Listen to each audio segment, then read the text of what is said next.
HP Tech Lab YouTube channel එකට අදත් ඔයාලා හැමෝම සාදරයෙන් පිළිගන්නවා.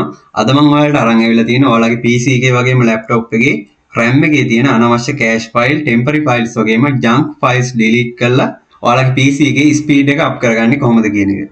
ඉතින් වීඩියෝ එකට යන්න කලින් ඔයාලා අදම නම් මගේ වීඩියෝ එක බලන්න channel එක subscribe කරලා bell icon එකත් all දාලා තියාගන්න. එතකොට මම මේ වගේ වීඩියෝ එක දාපු ගමන් ඔයාලගේ ළඟටම notification එකක් ගෙන්න ගන්න පුළුවන්. එහෙනම් වැඩි කතා නැතුව අපි යන් වීඩියෝ එකට. ඉතින් ඔයාලා මුලින්ම run command window එක open කරගන්න ඕනේ. මේකට Windows key එකත් එක්ක R press කරන්න.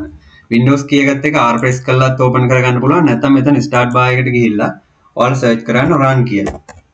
run කියලා search කරාට පස්සේ මෙන්න මෙතන උඩින් එනවා run කියලා window එක. අන්න ඒකිනුත් ඔයාලට මේ run command window එක open කරගන්න පුළුවන්.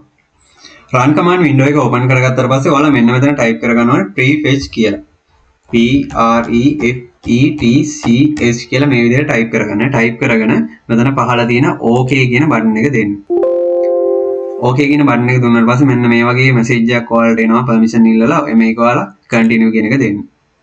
continue දුන්නාට පස්සේ මෙන්න මේ වගේ files ටිකක් load වෙනවා. මේ ටික තමයි ඔයාලා delete කරගන්න ඕනේ. ඔයාලා මේකට මෙතනින් control A press කරන්න. control A press කරාට පස්සේ ඔක්කොම files ටික select වෙනවා. select වුණාට පස්සේ ඔයාලා මේ ටික permanently delete කරගන්න ඕනේ. permanently delete කරගන්න මෙතන shift එක ඔබාගෙන delete button එක press කරන්න. ඊට පස්සේ මෙන්න මේ වගේ message එකක් එනවා. මෙතන yes කියන button එක click කරන්න.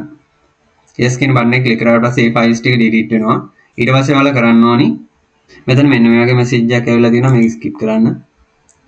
skip කළා ඔයාලා ආයේ run command window එක open කරගන්න ඕනේ. මම මේ විදිහට Windows R press කරලා run command window එක open කරගන්නවා.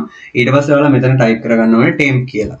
TEMP කියලා type කරගෙන මෙතන OK කියන එක දෙන්න.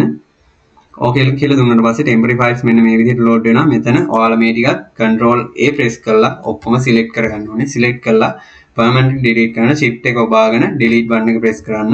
ඊට පස්සේ මේ වගේ message එකක් එනවා. මෙතනින් yes කියන button එක දෙන්න ඕනේ. මේ වගේ message එකක් ආවොත් ඔයාලා මෙන්න මේකට tick එක දාලා continue කියන button එක දෙන්න. හරි. මෙන්න මේ වගේ message එකක් එනවා. මේක skip කරගන්න.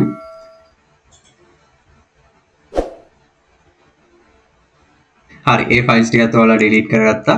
ඊට පස්සේ ඔයාලා නැවත run command window එක ආයෙ open කරගන්න. run command window එක open කරගෙන ඔයාලා මේ මෙතන type කරගන්න ඕනේ මෙන්න මේ විදිහට. මෙතන percentage mark එකත් එක්ක temp කියලා type කරලා ආයෙ percentage mark එක දෙන්න. මම මෙන්න මේ විදිහට මේක select කරගත්තා. මෙතනින් මෙන්න මේ විදිහට දීලා මෙතනින් OK දෙන්න. OK දුන්නාට පස්සේ මෙන්න මේ වගේ temporary files ටිකක් ඔයාලගේ load වෙනවා. මේ ටිකත් ඔයාලා control A press කරලා ඔක්කොම select කරගෙන shift එක ඔබාගෙන delete කියන button එක press කරන්න. ඊට පස්සේ මෙන්න මේ message එකක් එනවා. මේක yes දෙන්න. ඊට පස්සේ මෙන්න මේ message එකක් එනවා. මේක skip කරන්න මේ විදිහට.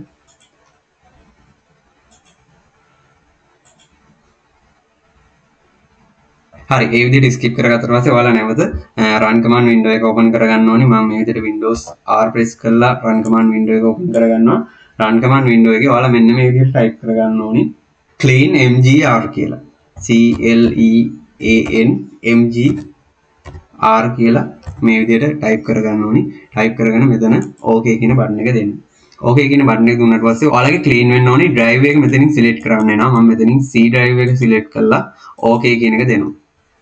OK දුන්නාට පස්සේ මෙන්න මේ වගේ disk cleanup 4 කියලා pop up එකක් open වෙනවා. මෙතනින් ඔයාලා මෙන්න මේ ඔක්කොටම ටික් කරගන්න මේ විදිහට මේ select box ටික select කරලා පහළ තියෙන OK කියන button එක දෙන්න.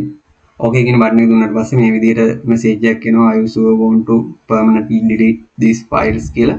මේක delete files කියන එක දෙන්න. ඊට පස්සේ මෙන්න මේ විදිහට clean වෙනවා. හරි දැන් ඔයාලගේ PC එකේ RAM එකේ තිබිච්ච සියලුම cache file, temporary files වගේම junk files delete කරලා තියෙන්නේ. මේ steps ටිකෙන් පස්සේ ඔයාලගේ PC එක restart කරගන්න. restart කරගත්තට පස්සේ ඔයාලට බලා ගන්න පුළුවන් PC එක කලින් තිබ්බට වඩා speed එක up වෙලා තියෙනවා. ඉතින් අදත් වීඩියෝ එකේ අවසානයේදී තමයි එලා තියෙන්නේ. වීඩියෝ එක හොඳ නම් වීඩියෝ එකට like එකක් දාන්න. මේ process එකේදී ඔයාලට මොකක් හරි ප්‍රශ්නයක් ඇති වුණා නම් පහලින් comment එකක් දාන්න. channel එක subscribe කරලා bell icon එක all දාලා තියාගන්න. එතකොට මම මේ වගේ වීඩියෝ එකක් දාපු ගමන් ඔයාලගේ ළඟටම notification එකක් ගෙන ගන්න පුළුවන්. එහෙනම් ඊගා වීඩියෝ එකෙන් ඉක්මනටම හම්බ වෙමු.